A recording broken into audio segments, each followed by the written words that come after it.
हृदय में दीपक ज्ञान का जलाया जाए तो यह किसी का दिल जलाना बड़ी साधारण बात है, और अगर किसी का हृदय में आपको ज्ञान का दीपक जलाने को दिया जाए, वह यदि आप जला दें तो यह बड़ी बात है। पर ये कहाँ जलाते हैं? हम तो लोगों को जलाते हैं।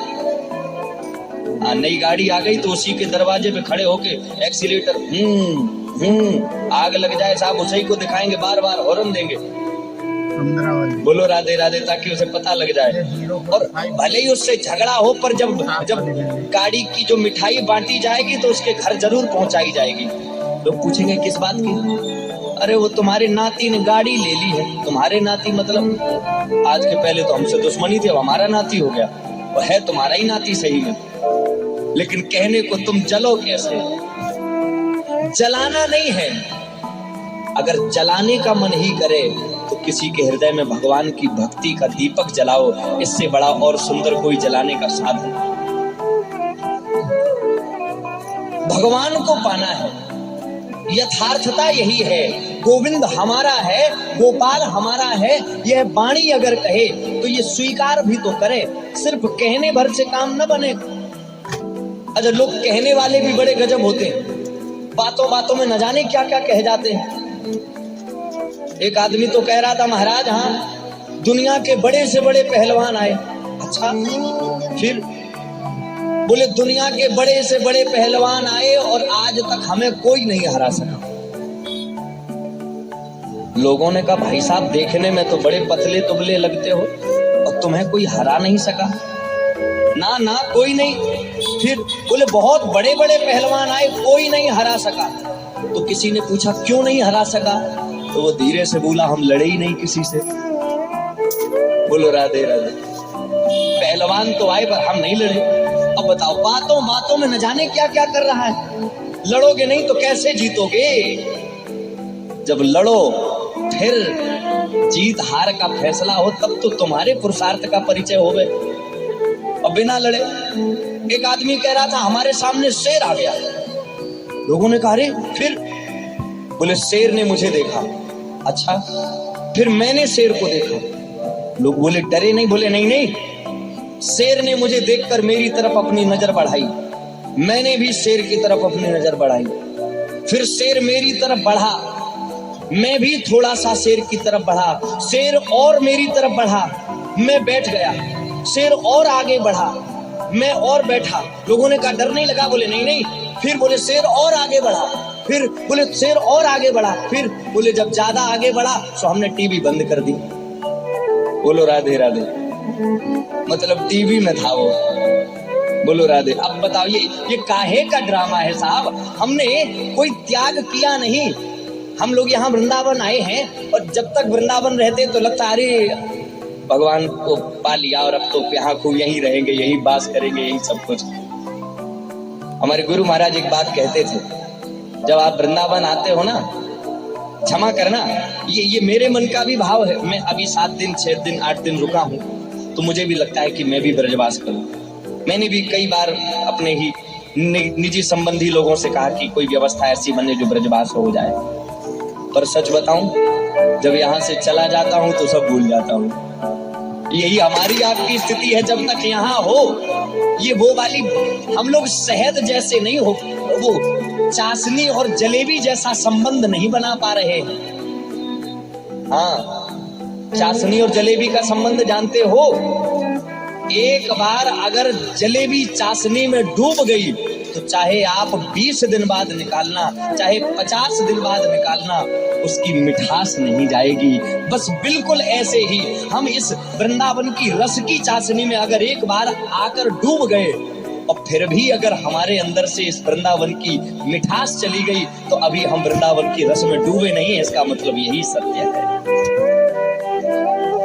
यहाँ से जाके फिर वैसे ही झगड़ा शुरू, यहाँ से जाके फिर वही मेड़ काटने के चक्कर में वही झगड़ा शुरू, खेती पे और नाली पे और न जाने किस किस पे। प्रेम से कहो राधे राधे। हाँ, थोड़ा जोर से बोलो ना। फिर वही फड़ लगने लगा, फिर वही खिलने लगा, तो क्या मतलब हुआ आपका? मैं एक प्रार्थना करूंगा, आप वृंदावन अगर आए हो तो वृंदावन से कुछ लेकर जाओ या ना जाओ, पर वृंदावन को कुछ देकर जाओ। आप कहोगे क्या? बताऊं आपको? वृंदावन से कुछ लेकर नहीं जा पा रहे हो, कोई बात नहीं, लेकिन अपना काम, क्रोध, लोभ, झूठ बोलना, क्रोध करना, ये सब वृंदावन को देकर जाओ तो तुम्हारा कल्याण हो जाएगा। नहीं तो आना और जाना फिर तो वैसे ही है जैसे कोई, आप जिस साधन से आए हो, बस भी आई होगी आपके साथ, हो सकता है बस भी वृंदावन आती है, और फिर तो हम बस जैसे ही हो जाएंगे। बस आती तो है वृंदावन, पर क्या बिहारी जी दर्शन कर पाती है? क्या वह नाच पाती है? बोलो, क्या वह? बिल्कुल वैसे ही हो जाएंगे। और अगर हम बस जैसे ही हुए तो जैसी यहाँ खड़ी वैसे ही घर में खड़ी। क्या मतलब? यहाँ आए हैं तो बस के जैसे नहीं, तो फिर भगवान के बस में हो जाओ। बस यही हमारी आपकी सार्थकता है यहाँ आने की। प्रेम से कहो राधे राधे। थोड़ा जोर से बोलना पड़ेगा, थोड़ा सा और जोर से। पता नहीं जाने कहाँ से लोग आए, कोई बुंदेलखंड से होगा, कोई आगरा से होगा, कोई और जाने कहाँ से, कोई नेपाल से, कोई, सब बड़ी दूर दूर से यहाँ लोग आते हैं। अच्छा, एक बात और कहें आपसे, यहाँ आते तो बड़ी दूर दूर से हैं, पर जो दूर से आकर के एक बार इनके नजदीक हो गया, ध्यान से सुनना, दूर से आकर के जो एक बार इनके नजदीक हो गया, फिर वो भगवान से कभी दूर नहीं हो पाएगा। ये बिल्कुल सच्ची बात है। एक भक्त कहते थे, क्या रहा पर्दा तुझे पर्दा नसी देख लिया, क्या रहा पर्दा तुझे पर्दा नसी देख लिया, हमने तुझे माहे जमी देख लिया, और हम नजरबाजों से तू छिप न सका, ए जाने जहां तू जिधर जाकर के छुपा, हमने तुझे वहीं देख लिया। कहाँ है? सभी जगह तो है, ब्रज की कुंज गलियों में। अच्छा, आज बहुत लोग जन्माष्टमी मना करके ही हो सकता है कि कल पहुंचेंगे वहां, ऐसा ही तो? जन्माष्टमी मनाने आए हो या पहले से ही आए हो? यहाँ कौन कौन जन्माष्टमी मनाने आया है? हाथ खड़ा करके बताओ।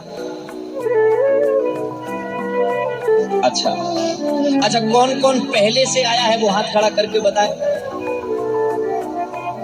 अब दोनों लोगों के लिए, जो जन्माष्टमी के पहले आए हैं वो, और जो जन्माष्टमी पर आए हैं, दोनों को कुछ बताऊं, सुनो जरा। जन्माष्टमी हम अपने भगवान श्री कृष्ण के जन्मोत्सव को मनाने आए, यही तो। अब समझ लो जरा, भगवान कृष्ण के जन्मोत्सव को मनाने आए हैं तो भगवान के जन्मोत्सव से कुछ सीख करके जाएं।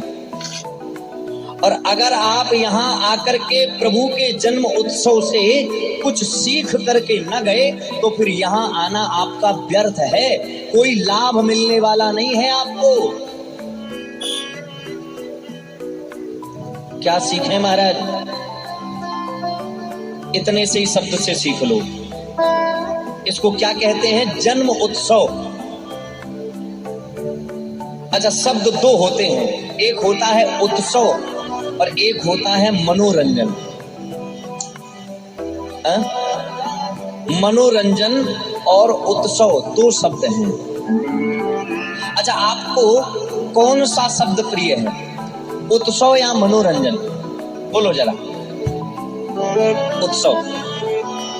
अच्छा, मनोरंजन क्यों नहीं? क्या अंतर है उत्सव और मनोरंजन में? चलो हम आपको उत्सव और मनोरंजन का अंतर बताएं, ध्यान से सुनना। मनोरंजन क्या है? आपने धन खर्च किया, पैसा खर्च किया, गाने वाले आए, नाचने वाले आए, आपने सोफे पे बैठ करके देखा और उससे जो आपको सुख मिला, पैसा खर्च करके नाचने गाने वाले बुलाए, उनसे जो आपको सुख मिला, उसे मनोरंजन कहा जाता है। उत्सव किसे कहा जाता है? जिसमें नाचने गाने वाले न बुलाए जाएं, खुद ही नाच गा करके जिसका आनंद लिया जाए, वही उत्सव माना जाता है। हम ही नाचने वाले हो, हम ही गाने वाले हो, हम ही उछलने वाले हो, हम ही करने वाले हो, हम ही कराने वाले हो, वही उत्सव है। और मेरे प्रभु के जीवन में, मेरे बाल कृष्णलाल, मेरे लड्डू गोपाल के जीवन में सबसे बड़ा यही एक क्रम ऐसा था। उनके जीवन में मनोरंजन नहीं था, उनके जीवन में उत्सव था। आज हम लोगों के जीवन से उत्सव जा रहा है, मनोरंजन बचा है। चाहे वो मोबाइल में बचा हो मनोरंजन, चाहे वो टीवी में बचा हो, चाहे वो किसी भी स्थान पे, मनोरंजन भर बचा है। और सच बताएं आपको, आप यहां